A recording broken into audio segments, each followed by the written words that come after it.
Welcome to the third episode of Nobody Told Us. Today I'm especially excited because we will talk about how to express what you want and what you need. I think that's something that many of us struggle with.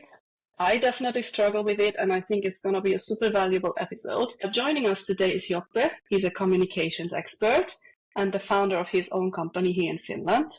Joppe created a tool that is called Descriptive Communication. And this method is designed to help you express what you want and what you need to get there.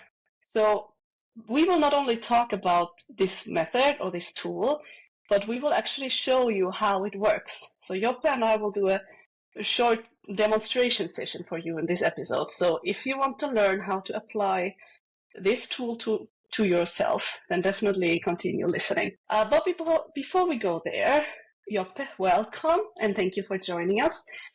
Can you tell us a little bit about yourself and how you reached to where you are now? Absolutely. So I think it's kind of an interesting story because I feel like a lot of us, when it comes to work, if I ask people, why do you do what you do? They say, well, I studied it. But in reality, it's often an accumulation of our life in a way, right? So when I was younger, I got asked when I was like 16, what do you want to do with your life? And I thought, I don't know, I want to play video games probably. I didn't have any idea of what the future would be. And then my mom taught me that it was really important to get a diploma. So I was thinking, I have to get a diploma, I have to get a diploma. Then one day it's time to go and study, like at university.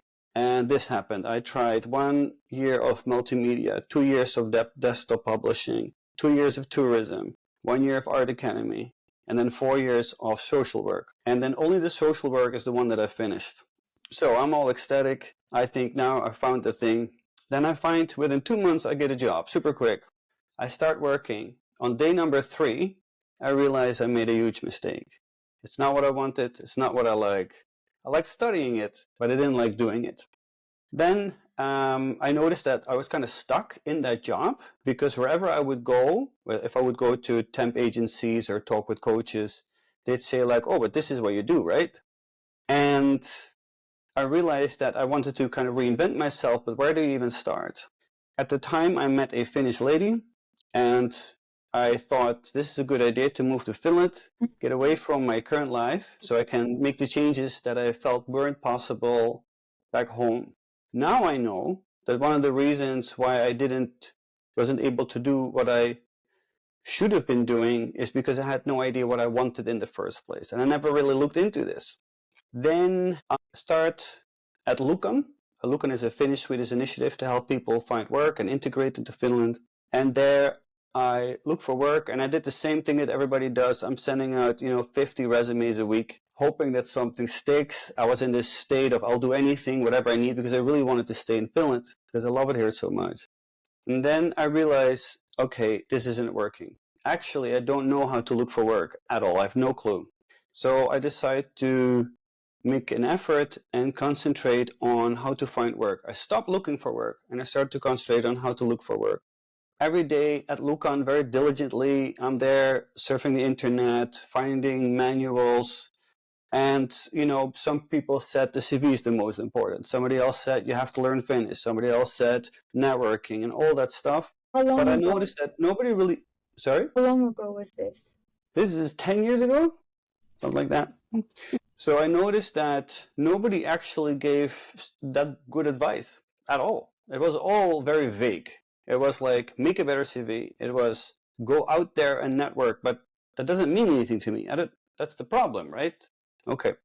So I take all that information and I put it in Joppe's plan to happiness. Eventually, I apply all of it. And within 2 months, I have a job. I was also very lucky. Don't get me wrong. It's not saying that it goes that quickly. And then the people at Lukan asked me if I wanted to come back and give a a speech on kind of a motivating speech for the new group of immigrants. But then I thought, what is anybody going to do with a speech? How about I give them something practical? So I gave them some steps from the file that I made, Joppe's Plan to Happiness, and I used that to make a little workshop. Then that workshop became 30 minutes, 1 hour, 2 hours. People at Lukan kept asking me back. Then I got asked by Nice Hearts, Mothers in Business, Arcada. I got asked all over the place, to the point that Hagehelia called and said, hey, we would like to buy some workshops. And I was like, I can make money with this? Great. Didn't even think about that. Because I was doing it because I wanted to give back to the people that look on, because I cared so much. And I know just as well as you how difficult it is for foreigners to find work. So I was doing it, I did it for 2 or 3 years completely for free, quite a lot actually. From that came a better understanding of psychology, because in that case I could combine it with my social work studies. And I get really obsessed about communications, and then I start to make communications workshops, and now here I find myself in a completely different field that I never thought I would find myself, focusing on the question, what do you want? That's incredible, Joppe. I think it's very important to also push ourselves to find solutions that work for us as an individual. Because there's, like you said, so many things that can be vague that get you started, but every single individual can use certain tools to go forward. Yeah, I was just thinking about how, for instance, in the last 9-10 years that I've been here, I've used networking a lot. And this is something that probably every job seeker, every foreigner that needs to do anything is told at some point, right? You should network. And I was recently thinking about how much of my current networking success is actually based on things that happened 10 years ago, on connections I made back then, or connections that referred me to other connections, that referred me to other connections that now in my business I make some kind of profit with. And the reason I say that is because I feel very often in these topics that we talk about, that you guys talk about, everything is presented as kind of a quick solution, or like just go network, just make your better CV, just learn Finnish. But I want to say to the people that this is hard. These are challenging things, and they take time. If not, their expertise. Often one thing I say is that being good at your job doesn't mean you're good at looking for work, because looking for work is a form of sales, it's branding, it's marketing. So I see a lot this thing where people say, yeah, but I have the diploma, but I have the expertise, nobody will hire me. And unfortunately, that's very secondary, that you are good at your job. And then what you see so much is that people, they've been unemployed for 2 months, 4 months, and they get depressed. I did. I remember I've been unemployed like 3 times in Finland. It's very depressing because nobody hears you. The companies don't mail back. Nobody really helps that much. And at the same time, there's all these institutions that are providing help. There's so many, which I find really intriguing, because 10 years ago, there was Lucan, as far as I knew. There was probably a bit more, but that's what I knew. And now there is, I can just name 10 probably off the cuff. But often the information provided is not that practical. I wish it was, but it's not. It's just often like, here's another CV workshop. I didn't see the point. And to make things, I'll be really honest with you. People might not like me saying this, but I'll be honest with you because I think it matters. If you have a university degree, why can't you make a CV? You've made papers. I can't make a paper. I'm not the kind of type. But if you write articles, if you went through 4 years of studying, it's weird to me that you can't make a CV. I think one of the reasons is because there is an over-focus on this CV. There's an over-focus on open jobs, over-focus on the jobs that are available, which I think is a terrible idea. I like this idea of stop looking for work. Stop it. And I have an analogy that I often use, and anybody who's been to my workshops knows this, which is the analogy of dating. If I'm dating and I go to a club and I go to a random lady and I say, hey, you want to date me? Not very attractive, is it? Or if I would wear a t-shirt that says I'm single. It's very creepy, it's weird, but this is what we do when it comes to work or even finding opportunities. We wave our CV around, hire me. Yeah, and then you see people... What, sorry? It becomes a bit repelling because instead of being attractive and being an opportunity, you're removing them, kind of focusing on something else that we shouldn't be thinking of. But yeah, and I like the idea that by the way, obviously there's nothing wrong with applying to open jobs, but I would like to explain to people that there's multiple ways to create opportunity, and open jobs is only one. So for instance, an easy example of why applying to open jobs is not that great, like how many Actually, maybe Rebekka, you both are great people to ask this. How many people roughly apply to an open job, would you say? I currently have a position that has more than 170 applicants. Right. 107. And that is not special anymore. Yeah, So exactly. a lot of positions have around that number. Yeah. So that means that if you apply to an open job, especially if it's in English, right, for immigrants, then you are doing a lottery now. And your CV has to be perfect. You have to be a really great match, because you will see that if you have a recruiter, they don't have time to go through 170 CVs and read them carefully and can see that you're the right fit for that, right? So what I really like is this idea. So there's open jobs, and apply if you want to. But if you start asking yourself the question, what do I actually want? Why is it that I do what I do? And then you find companies that resonate with that. And then you don't check if they have an open job. What you do is you actually make contact based on your interest. So you don't want anything from them. You want to learn. You want to grow. That's why you're there. So for instance, a very practical one is this. Let's see if I can go through it quickly. You identify what you want. And one way to identify what you want practically is to answer the following 3 questions. 1, what do you want to achieve for the company using your skills, expertise, and network? 2, what do you want to achieve for the end user and customer using your expertise or skills or network? 3, what do you want to achieve for yourself? And then you find companies in an area that you want to be. So, do you want to work in Finland? If so, where? Do you want to work in Europe? So where? So you define, okay, so in my case, let's say it's Uusima, right? And so Espoo, Helsinki, Vantaa. Okay, then you simply cross-reference that with companies that have a need for that and have a fit for that. Add to that your values. Question about that. When it comes to, for example, we're talking about job seekers, but is it the same thing about looking for talent as a hiring manager, as a recruiter? Does it come the same way? Yeah, so I believe that, so the tool that I have developed is to find any opportunity. In this case, we're talking about work, but the same rule applies to anything that you want. It matters like whether you're looking for the right hobby, whether you're looking for employees. There is no real difference, not really. If you cannot tell to me why you want what you do. So let's say, well, I'm curious actually, Dafne, maybe we can try this out a little bit. In your case, you have a mission, right? Yeah. And you care for this mission, correct? Yeah. Okay. So what do you want to achieve with this mission of yours? In my mission, I really want to empower women to succeed in their careers wherever they are, as soon as they figure out what they want. Exactly, right? Now, a silly example. Does this mean that you want people to apply that only want money? No, of course. No, right? I mean, that sounds silly, but you'd be surprised how many people get hired that are only in it for the money. Doesn't make sense to me at all, right? Okay. Somebody who would work for you, what do you want them to achieve for the end user? In my case, it's very important that they resonate with the pain points. So if we come with the same mindset, then it's easier to be more effective in the solution. Anyone that I would hire, it's because they come from the same situation and they have been through the solution. Yeah.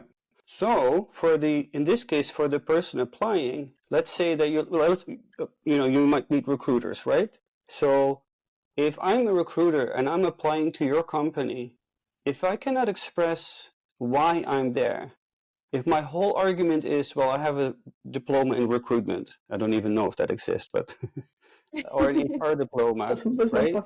Yeah. But what's funny is that a lot of people will say, but Joppe, I have an HR diploma, but this is my job. And the thing is that they have heart for this, but they're not saying it, they're not expressing it. One of the reasons is because nobody has ever asked them, because it's all about kind of like, what can the employee do or potential employee do for the company? Yeah, so you're talking about finding first who you are, what you want, then creating a plan. You call it, I think that's interesting.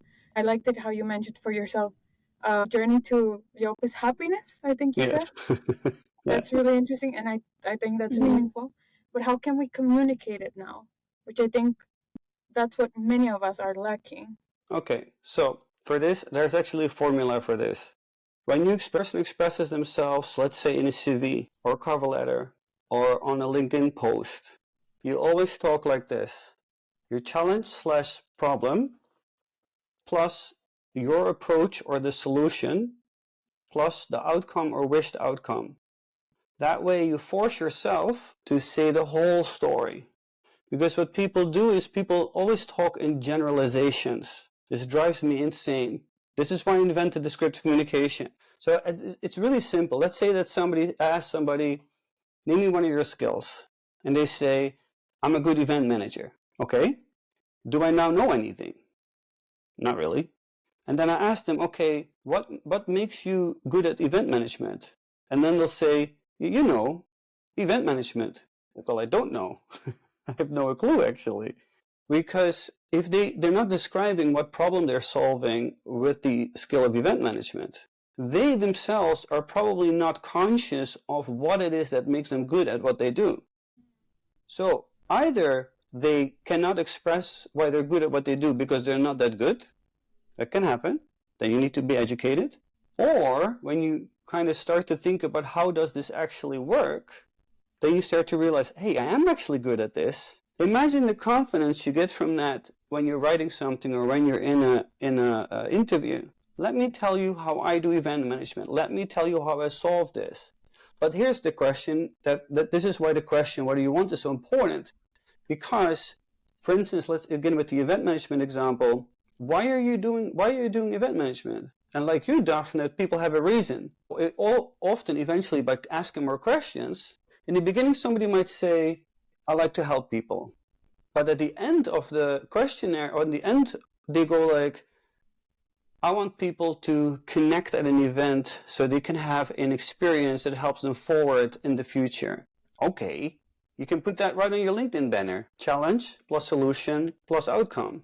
When you're looking for talent, Rebekka, does this specifically help you highlight the perfect talent, the best match? Yeah, that thought came to my mind. I really like that approach, and I think companies need to adapt that as well for their job ads, which I don't think anyone is doing. Just writing a list of, you will do this, you need to have this, we have these benefits. This is usually Yeah. and these are already good job ads, I must say, if they have these points. Actually, so I feel that is really necessary for companies as well to describe what are we trying to solve with this hire. I think what you're saying is really important. I think it's really important what you're saying also because, but I get very excited about this stuff. But it's really important because the challenge of job seekers not finding the right positions at the right companies is not only a problem of the job seeker. It's definitely also an issue of the companies. Let me go with the analogy of dating again. I see it a little bit like this.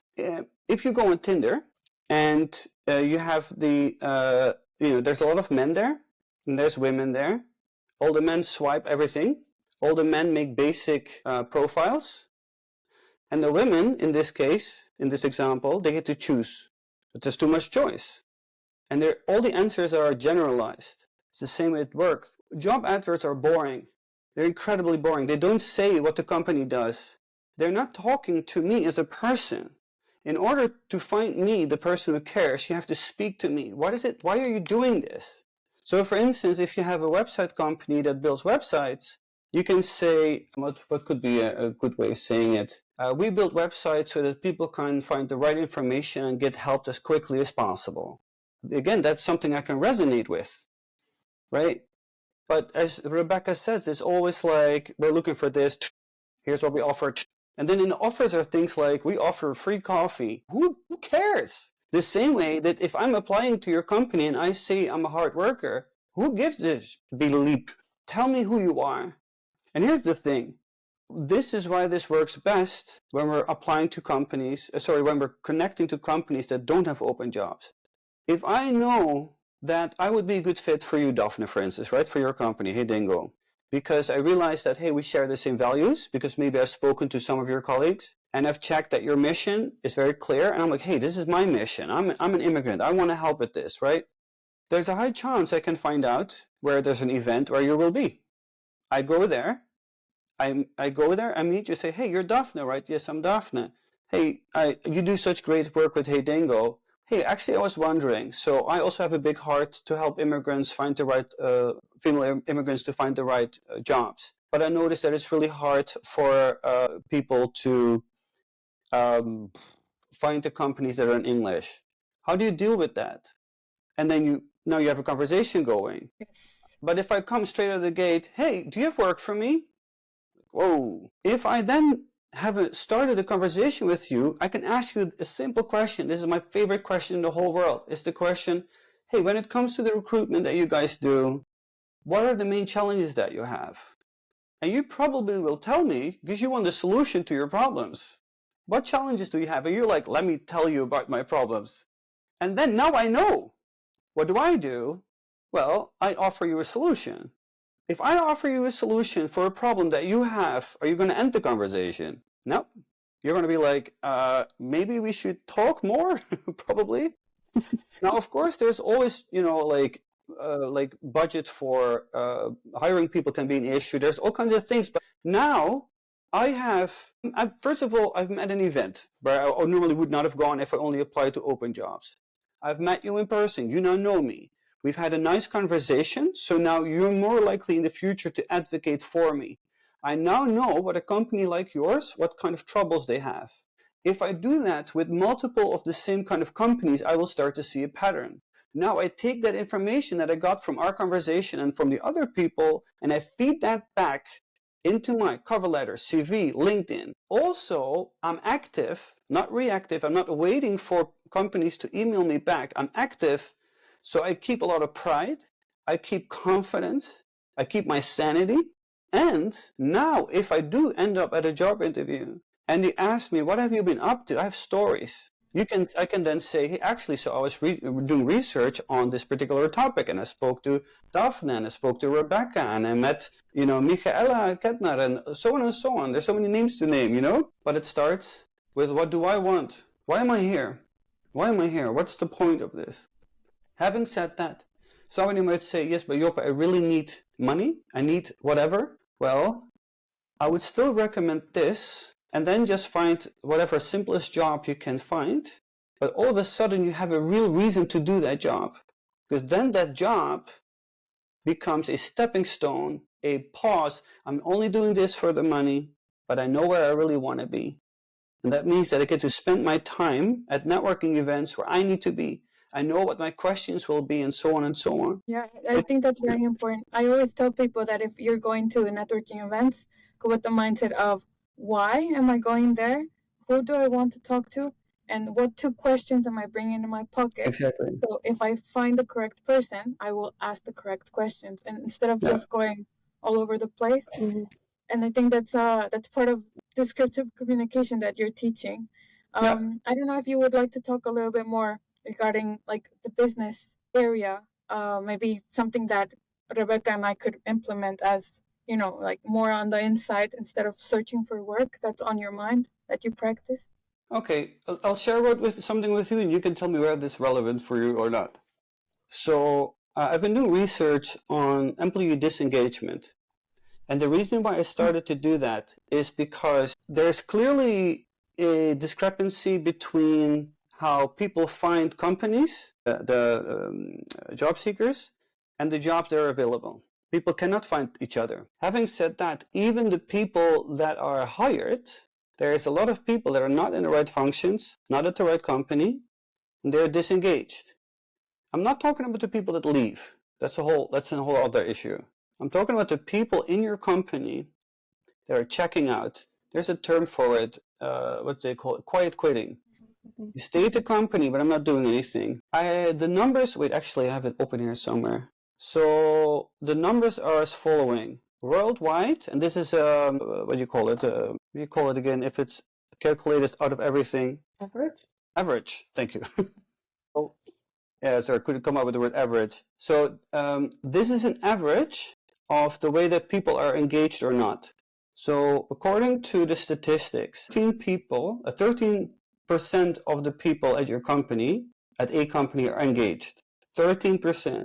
Then 63% is not engaged, and 24% is actively disengaged. Not engaged means that they're unhappy and unproductive. Actively disengaged, they lack motivation and are probably in some way or form also sabotaging by gossiping and maybe actively doing the wrong things.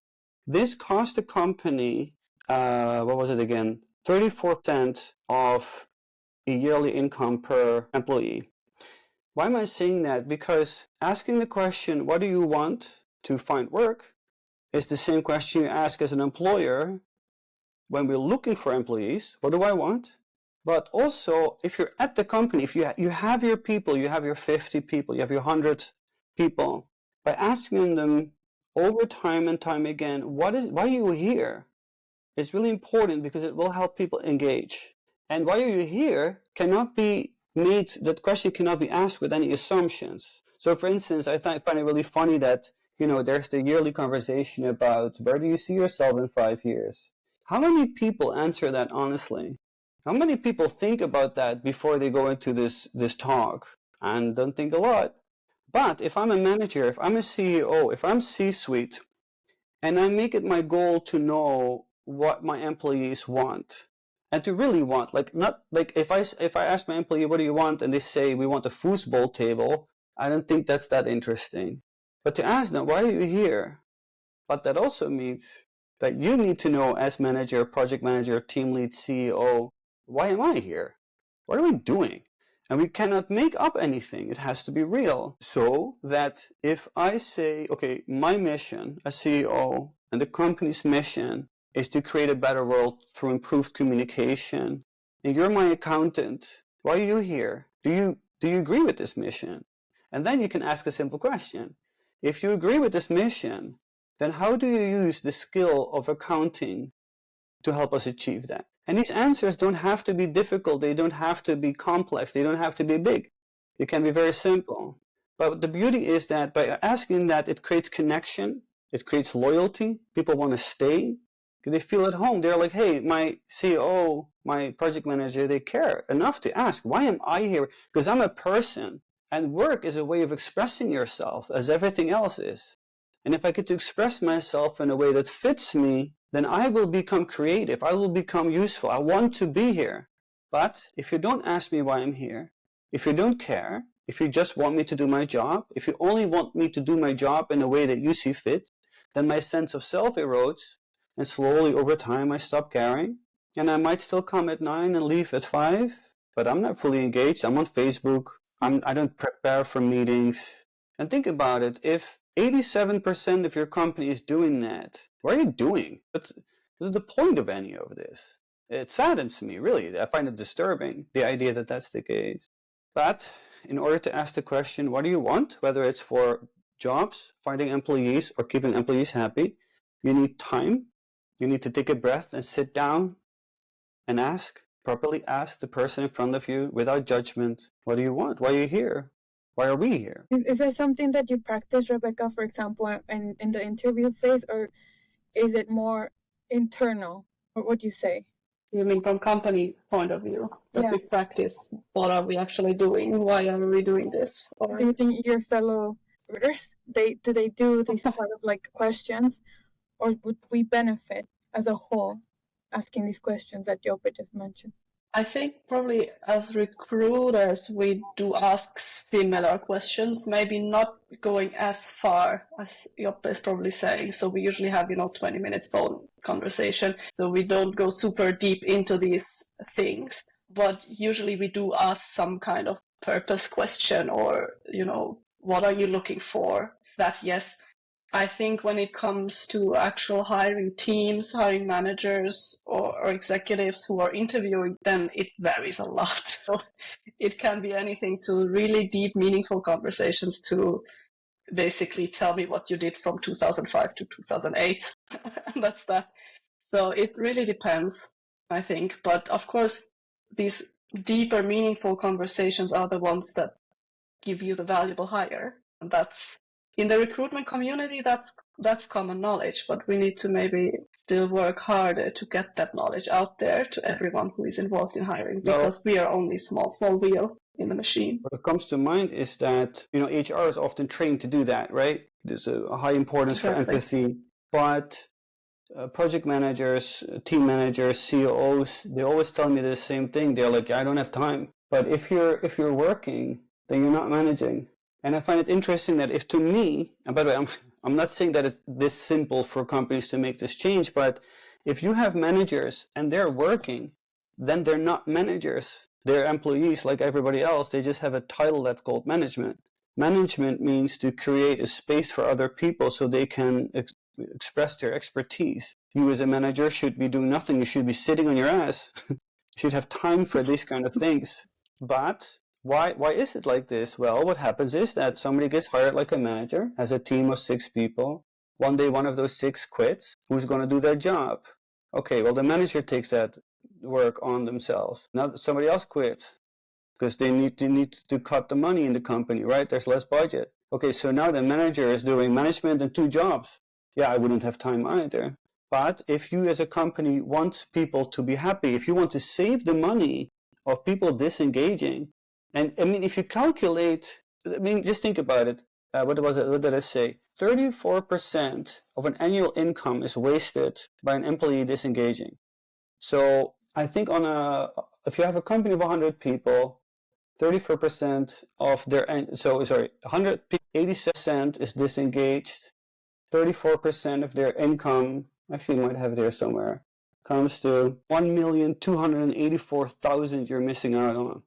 That's insane. So you could say like, yes, but we need to cut money. We can't hire any other new people. We don't have time for our managers to actually manage. But you're just throwing more than €1 million out of the window. And you can just Google it. It's right there. It's weird to me that this is not more common knowledge and that people are not freaking out about this. And this is a company of 100 people. Imagine you have 1,000. It's an insane amount of money. And ironically enough, for instance, at the smaller startups, you see this less. Why? Well, because people are engaged. And why are they engaged? Because there's a mission, Yeah. And they feel like a family. And I've also thought about that to change a company of 1,000 people into a company that would ask actively, what do you want? It's hard because companies are kind of rigid at some point. So I feel like the best point to start thinking about this actively is when you are a small company and you're starting to slowly go to a middle big company. If you then start thinking about a strategy for this, now you have a real chance to keep that even if you're 100, 200, 300 person company. And then once it's in the culture of the company, it's not that hard you won't lose it that fast. Yeah, it's obviously not so easy. And don't get me wrong, I'm not running a company of 1,000 people, so I don't have to make any difficult decisions. I just think about how to improve the communication. We're all good in something, and definitely we're not good at everything. And when we find that thing that we're really good at, that's when we can shine. And it's important to identify where we can shine our best. And I guess this is a very important communicating, not only one side, but it has to be both sides.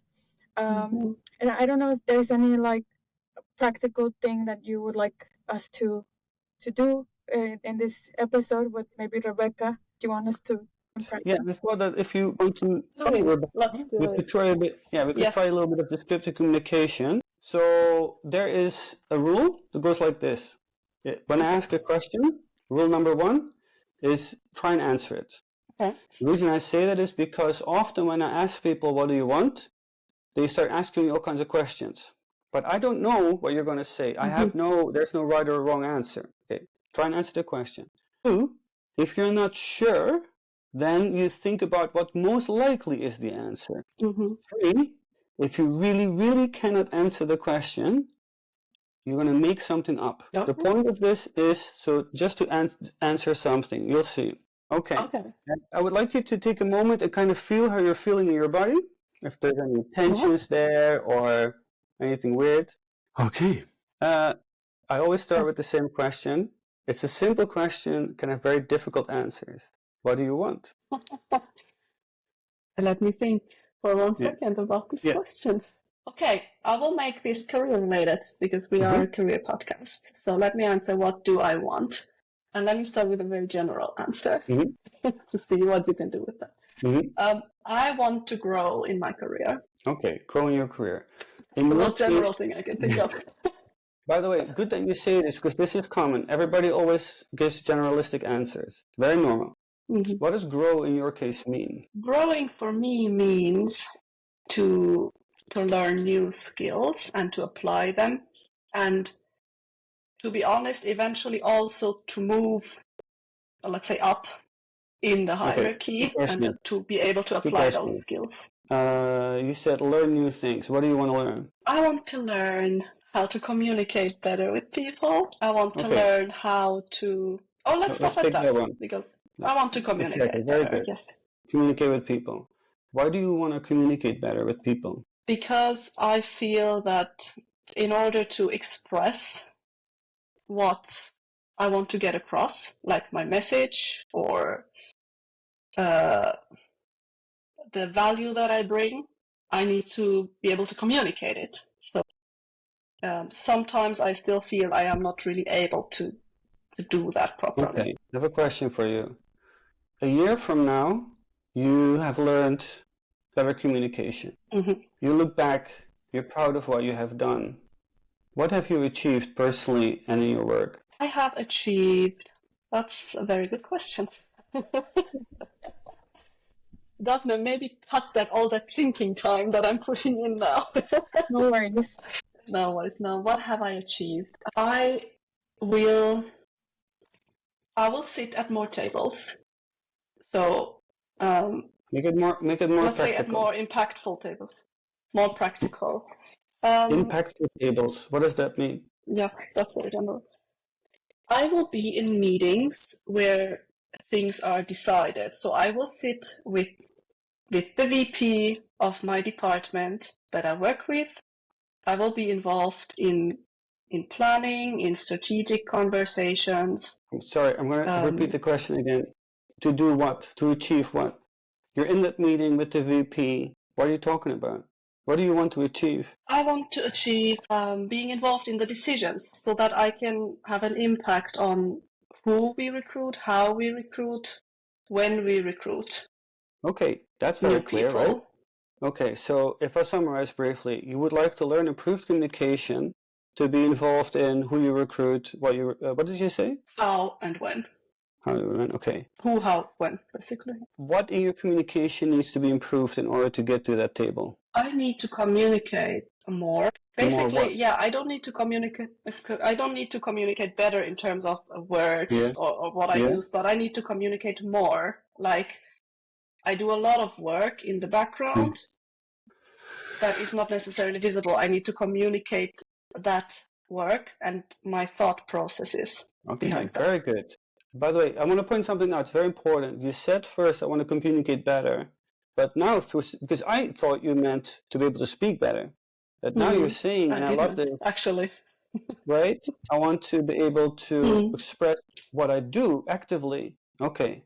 What tool do you want to use for that? Is there a tool for that? Well, think about it like this. I asked you a question back. No, I'm asking for a reason because just saying you're going to do it is not that easy. But would, for instance, a tool like a system, a strategy in place for you to actually write down what it is that you do? Yeah, I understand what you mean. I think, well, that is something I would probably need to think of more, but just on top of mind, I would maybe write down things as I go through my day or my week. I write down things, for example, successes or things that were tough but were solved. Stuff like that, so that when I have conversations, I can basically open this list and take from there. And then, just as an example, write it down, challenge, plus your solution, plus the outcome. If you then tell that to who needs to hear this, will it be clear? Yes. Yeah, okay. I hope so. One last question. This might be a bit scary. You don't have to do this, but who is this person that needs to hear this? This information, to who will that go? Okay, now I have to keep it general, just you can. Company purposes. Yeah. It would go to two, not people, it's more people, but to two areas.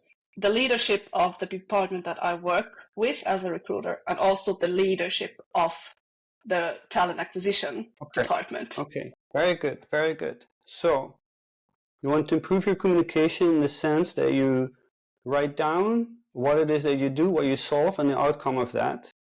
And then you want to learn to communicate that to the relevant people. Okay. Exactly. I have a suggestion to make, and you're the only one to decide whether you do this or not. How comfortable would you be to share this idea with those two departments or two people? That you say to them, hey guys, just so you know, okay. Okay. So, yeah, I think here you see that by describing it, making it very practical, you know what you're going to do, and you already have an action. How does that feel? It feels really good because I feel, and I think I even kind of knowing I could ask these questions to myself, but it really helps that someone else asks them and I answer, because I think in a way that I wouldn't think probably within my head, I wouldn't go there in that detail. And even because you asked me, I came up with that it's not actually communicating better, it's communicating more. Yeah. That was not a thought that I had in my head before. It really helps that someone else is asking, going through that process. It doesn't have to be 2 hours of discussion. It can be as now. How long did it take, Dafne? 5 minutes? With my thinking, maybe a little bit more, but still, it was super short, but super effective, because it makes it more conscious for me, rather than a weird, vague thought in my head. And what I saw, and I don't know if Dafne saw it also, but I saw you relax. As soon as you started to think about what you truly wanted, which was the difference between communication and, well, actually I want to tell people what I've done, your whole body went relaxed, and the truth came out. Yeah, I think in body language is super important. Yeah. So that's descriptive communication in a nutshell. And it's such an easy tool to use. It's super effective. And imagine if we would have 2 hours. Wow. I would be a whole new person. Or writing a resume. You can use this for finding the right employees. You can use this for talking with your employees and asking them, what is it that you want? And ideally go through it with a partner, so just that you answer out loud. Or if you don't have anyone, at least write it down, so you don't have it only in your brain. I feel that Exactly. that helps a lot. And if you can, book Joppe to do it with you, because he's the specialist. Definitely. Where can we find you? What are you up to next? What's something that nobody told you? Right, exactly. Very good. So you can find me on articula.com, which is A-R-T-U... I forgot how to spell my own website. Let me try that again. You can find me on articula.com, which is artiqula.com. And you can also find me on my LinkedIn page, which is just my first name and last name together, separate. Something that nobody told me. I wish that somebody would have told me that it's not that important what I think people want. It's important what I want to do together with them. I no longer look for things, I look for collaboration. Because if I can find a collaboration with you, Dafne, or with you, Rebekka, then something will come off from that, opportunities will arise from that. As I said, it all starts with the question, what do I want? Awesome. Thank you very much, Joppe. We'll leave all your contact details if you want to communicate with Joppe, request any specific workshop with Joppe. He's open to it, right? Found on our description from YouTube or Spotify. And thank you for being with us, Joppe. Thank you, Rebekka, for the awesome connection and for sharing with us your next goal. We are going to totally see you thrive. Awesome. Thank you very much, Joppe. My pleasure. Thanks so much, Joppe. It was really awesome.